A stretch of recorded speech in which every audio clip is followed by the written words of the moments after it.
In today's video, we are going to show you how to create your Pro account in Axiom. Let's begin. Now, the first thing that you need to do is open your preferred web browser and head over to the Axiom signup page, which is going to be axiom.trade. Once the page loads, I want you to click the sign up button, which can be found on the top right corner. Axiom gives you several ways to register your account.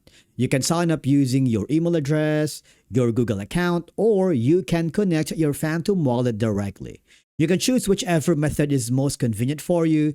Email sign up is the most common option for new users, while Phantom is ideal if you already have a Solana wallet and just follow the on-screen instructions. Now that your Axiom Pro account has been successfully created, you'll be taken to the security setup screen. You will see your recovery key, and this is one of the most important pieces of information for your account because it's used to restore access to your wallet if you ever lose access to your device or need to log in somewhere else. And just click the next button after revealing the key. And after that, all I have to do now is click the skip button, and there you have it. Now you have successfully created your Pro account here in Axiom.